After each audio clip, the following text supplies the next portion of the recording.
পাওয়া যাচ্ছে না। পশ্চিমবঙ্গে বিশ্বাস করেন আপনাদের সিভিক গুলো গিয়ে রেপ করে খুন করে দিচ্ছে।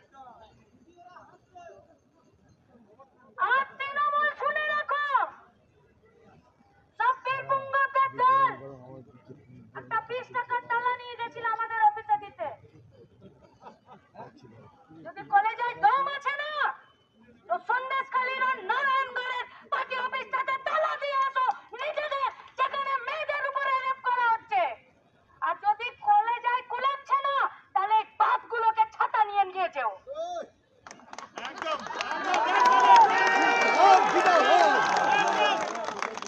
গণতন্ত্র না থাকলে মূর্তির সম্মান থাকবে তো? ডেমোক্রেসি না থাকলে আপনি খাকি মূর্তি পরে দাঁড়িয়ে থাকলে আপনাকে কেউ ভয় পাবে তো? গণতন্ত্র আছে বলে খাকি মূর্তির সম্মান আছে।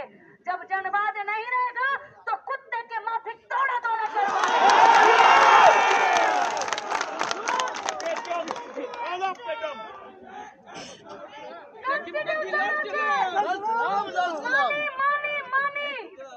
সংবিধান মানি, তাই আপনাদেরকে মানি। আর আপনারা যদি সংবিধানকে মানানোর মতন পরিবেশ না তৈরি করতে পারেন, মালের দায়িত্ব আর ওই রামরা নেব। কংগ্রেসকে বলছি আরো শক্ত হন, বুকের পাটা কোমরে জোর শক্ত হন। এ পশ্চিমবঙ্গে 2011-তে পালাবদল হয়েছিল। আজকে যারা সরকারে আছে তারা বলেছিল দলতন্ত্র নয় গণতন্ত্র চাই। গণতন্ত্রের নাম যদি পার্টি অফিসে তালা দেওয়া হয়, এই গণতন্ত্র আমরা মানি না। গণতন্ত্রের নাম যদি ওদের পার্টি অফিসের ভেতরে ঢুকে আমাদের মায়েদের ধর্ষণ করা হয়, তাহলে এমন গণতন্ত্র মানব না। গণতন্ত্রের নাম যদি কলেজের ক্যাম্পাসের ভোট চাইলে শিক্ষামন্ত্রী নিজে ছাত্রের মাথাতে গাড়ি চালিয়ে দেয়, তাহলে এই গণতন্ত্র মানব না। দায়ী কিন্তু পুলিশকে থাকতে হবে। তৃণমূল একটি রাজনৈতিক দল, তারও নির্দিষ্ট কিছু নিয়ম কানুন আছে আর তার সংবিধানের অভ্যন্তরে তারই নিয়ন্ত্রণে থাকে। এরা কি অন্য গ্রহ থেকে আসা অন্য জীব নাকি, যেদেরকে দেখলে পুলিশ জুতো খুলে আর খিচুড়ি বিলি করতে চলে যায়? এরা কি অন্য গ্রহ থেকে আসা জীব নাকি, যে এদের সঙ্গে একটু হাত মিলামিলি করে ভুড়ি বাড়িয়ে নিলে মেদিনীপুর কলেজে সুচরিতাকে ধরার জন্য অন্য একটা মেয়েকে লাথি মেরে সরিয়ে দেয়? কি করছেন? সব থেকে বড় শক্তি মানুষের, সব থেকে বড় শক্তি জনগণের, সব থেকে বড় শক্তি সংবিধানের, সব থেকে বড় শক্তি গণতন্ত্রের। डूबके को तिनके का सहारा होता है, वो तो खुद जाएगी, आपको लेकर डूबेगी। आपने डूबे ना अपनी 2011 নয়, 2025 আর সামনে 2026।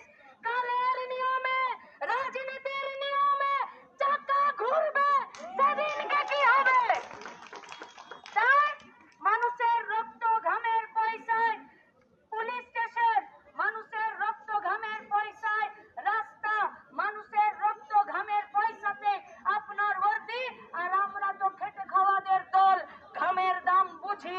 তাই ঘামের দাম নিতে, ঘামের দামকে রক্ষা করতে যে পার্টি অফিসকে আমরা আমাদের সর্বোচ্চ প্রতিষ্ঠান মনে করি, সেই প্রতিষ্ঠানে যদি হাত রাখে, এর পরের বার বাকিটা আপনারা বুঝে নেবেন। বাকিটা বারুইপুর আর গোটা দক্ষিণ 24 পরগনা বুঝে নেবে। সমস্ত সংগ্রামী মানুষকে গণতন্ত্রের পক্ষে এই গোটা সমাজ ব্যবস্থায় শান্তি শৃঙ্খলা বজায় রাখার প্রশ্নে পুলিশকে সহযোগিতা করতে হবে। কি করবেন বেচারারা অসহায়?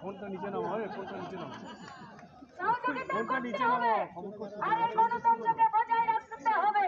তাই লাল ঝান্ডা ধরাটা তো সহজ নয়। লাল ঝান্ডা যারা ধরে তাদের অনেক দায়িত্ব থাকে, তাদের অনেক দায়বদ্ধতা থাকে। সরকারে এলে সমস্ত দায়বদ্ধতা, নমনীয়তা, গণতন্ত্র প্রিয়তা সবকে মাটিতে মিশিয়ে দিতে নেয়। সরকারে এলে দায়িত্ব বাড়ে, সরকারে থাকলে ক্ষমতা ভোগ মানুষের দাবির প্রতি সহানুভূতিশীল হতে হয়। যারা গণতন্ত্রকে, দায়িত্বশীলতাকে, দায়িত্ববোধকে গাড়ির চাকার নিচে পিষে ফেলছে, আমরা তাদের বিরুদ্ধে রুখে দাঁড়াতে চাইছি। তাই এ লড়াই লুটে খাওয়াদের বিরুদ্ধে খেটে খাওয়াদের সংগ্রাম, এ লড়াই গণতন্ত্রের বিরুদ্ধে গণতন্ত্রের সংগ্রাম, এ লড়াই নিজেদের মাটিতে নিজেদের পা আর আকাশে মাথা রাখার সংগ্রাম। সেই সংগ্রামে সমস্ত সাধারণ মানুষকে একত্রিত হবার আহ্বান জানিয়ে আমার কথা শেষ করছি। ইনকালাব জিন্দাবাদ।